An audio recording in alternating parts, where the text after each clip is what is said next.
సహోదరి సహోదరుడా, యేసుక్రీస్తు దివ్యనామములో ఈ ఉదయకాలపు వర్తమానాలు వింటున్న దేవుని బిడ్డలందరికీ శుభము కలుగునుగాక.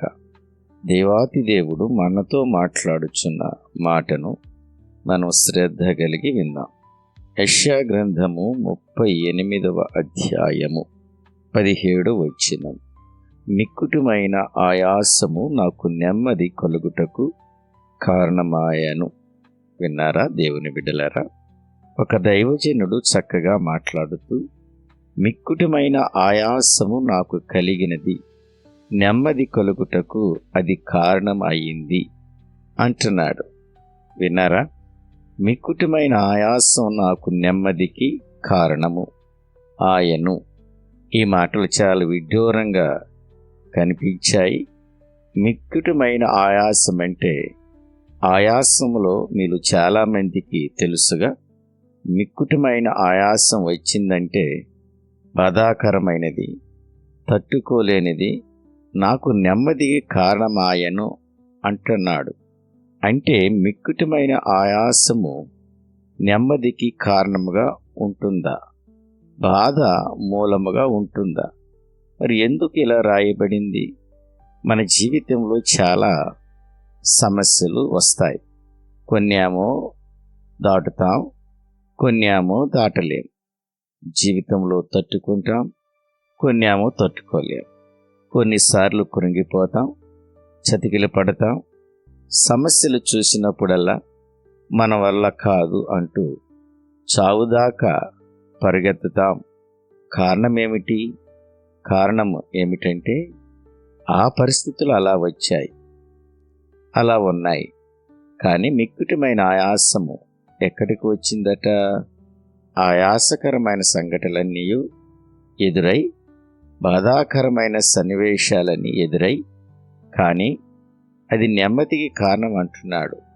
ఎందుకయ్యా నువ్వు అట్లా చెబుతున్నావంటే, నేను ఆయాసకరమైన సమస్యలలో తలమునకలు అవుతున్నాను అనుకోండి, ప్రాణం పోతుంది, నాశనం అయిపోతుంది నా జీవితము. కానీ నేను ఆరాధన చేసే దేవుడు ఉన్నాడే, నా బలహీనతలో బలమును కృప అనుగ్రహించగలిగినవాడు. ఆయన అట ప్రేమ చేత నా ప్రాణమును నాశనము గోతిలో నుండి విడిపించి ఉన్నాడు.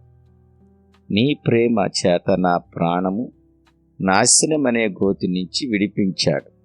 ఆయాసం ద్వారా నాశనానికి వెళ్ళిపోవాలి, జీవితం ముగించబడాలి, సమస్యల వల్ల తలదించుకోవాలి. కానీ మీలాంటి నెమ్మదికి కారణము అంటే దేవుడే. ఆ విషయంలో జోక్యం చేసుకున్నాడు.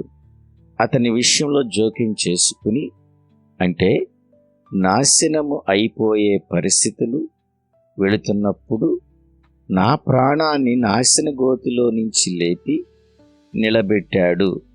ఇతని భావన ఏమిటంటే, ఇది నిశ్చయముగా నాకు నాశనకరమైన సన్నివేశమే, కానీ నెమ్మదికి కారణము ఎట్లా వచ్చిందో తెలుసా? విందామా?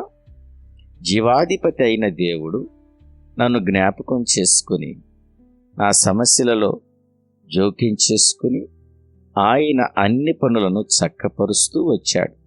ఈ మాట మీకు అర్థమైందిగా? మన సమస్య వచ్చినప్పుడల్లా మన పెద్దల జోక్యం చేసుకో అక్కరలే. కొన్నిసార్లు కోర్టులు జోక్యం చేసుకుని, వ్యక్తులు జోక్యం చేసుకుని ఏదేదో చేస్తారు. కానీ నీ విషయంలో సేవకుడిగా చెప్పగలిగిన మాట, నా దేవుడు తప్పక నీకున్న విషయంలో జోక్యం చేసుకుని, అంటే బాధ్యతను స్వీకరించి ఎప్పుడైతే ఆయన ముందుకు వెళతాడో అన్నీ నీకు నెమ్మదికి కారణమవుతాయి. చావు కారణమని జనం అనుకుంటే, చావు కారణమని జనం అనుకుంటే అది నెమ్మదికి కారణమవుతుంది. మరి ఈ మాటలు విన్నప్పుడల్లా దేవుడు నీ విషయంలో జోక్యం చేసుకునే బాధ్యత స్వీకరిస్తున్నాడా? ఎప్పుడు చేస్తాడు? ఆయన చెప్పిన మాట విన్నప్పుడు, ఇచ్చే మార్గంలో నడిపించబడినప్పుడు. కానీ నువ్వు ఆయన మాట వినకుండా నాకు దూరముగా ఉన్నావు.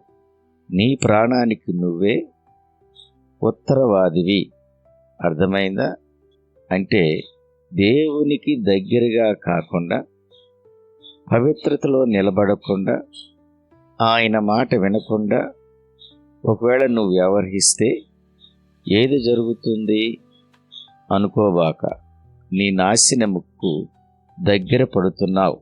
కానీ నువ్వు దేవునికి దగ్గరగా ఉంటే ఎన్ని సమస్యలు వచ్చినా బాధ్యత స్వీకరించి దేవుడు ఎర్ర సముద్రములను పాయలుగా చేస్తాడో, ఎండలో ఆయన మేఘస్తంభముగా నిలుస్తాడో, నీ బ్రతుకులో చేదు పోతుందో ఆ పరిస్థితులన్నిటినీ మధురంగా మార్చగలిగిన వాడు.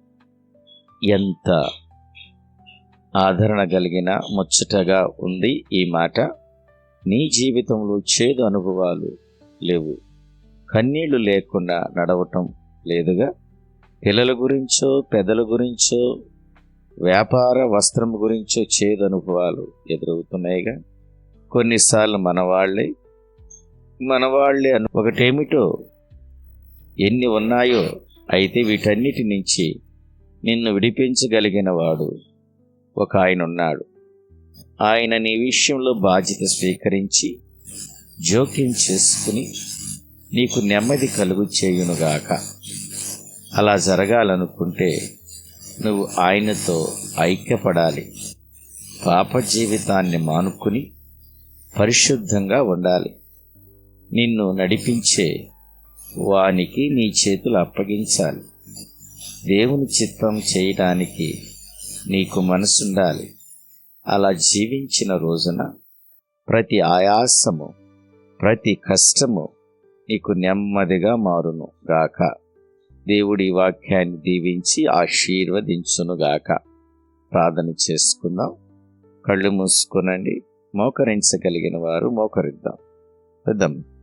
పరిశుద్ధుడా, ప్రేమ కలిగిన తండ్రి, ఆశ్చర్యకరుడా, ఆలోచనకర్త, బలవంతుడైన దేవుడా, నిత్యుడకు తండ్రి, సమాధానపతి, నీకే స్తుతులు స్తోత్రాలు.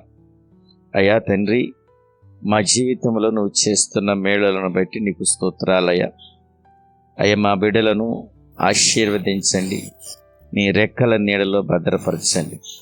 కుటుంబ క్షేమం కొరకు ప్రార్థన చేస్తున్నాను. బిడ్డల యొక్క కష్టార్జితాన్ని దీవించండి. పిల్లల చదువులోను, ఉద్యోగంలోను, వ్యాపారంలోను, వ్యవసాయము కొరకు తండ్రి, వ్యవసాయంలోను అయ్యా మీరు కృప చూపించండి. అనారోగ్యంగా వారికి ఆరోగ్యం కలుగునట్లు, కుటుంబం అంతా రక్షించబడాలని, నీ కృపలో నడవటానికి ప్రతి విషయంలో మేలు చేసి దీవెన, నెమ్మది కలుగు చేయమని, రక్షణ భాగ్యంతో నడిపించమని యేసు క్రీస్తు శక్తి కలిగిన నామంలో అడిగి వేడుకుని ప్రార్థన చేయుచున్నాను పరమ తండ్రి. ఆమెన్. తండ్రి యొక్క ప్రేమ, కుమారుని కృప, పరిశుద్ధాత్మిక సహవాసము మనకును సకల పరిశుద్ధులకును సదాకాలం తోడుండి నడిపించునుగాక. సహోదరి, సహోదరుడా, ఈ ప్రార్థనలు మీకు ఆశీర్వాదకరముగా, దీవెనకరముగా ఉంటే ఈ యొక్క వర్తమానాల ద్వారా, ప్రార్థనల ద్వారా మీరు పొందిన మేళలను కామెంట్స్ రూపంలో తెలియచేయండి. మీ కొరకు మేము ప్రార్థిస్తాం. దేవుడు మీలో చాలామంది మీ ఈ ఛానల్ని సబ్స్క్రైబ్ చేసుకుంటున్నారు, అనేక మందికి షేర్ చేస్తున్నారు. అందును బట్టి మీకు ప్రత్యేక వందనాలు తెలియచేస్తున్నాను. దేవుడు మిమ్మల్ని దీవించునుగాక. ఆమేన్.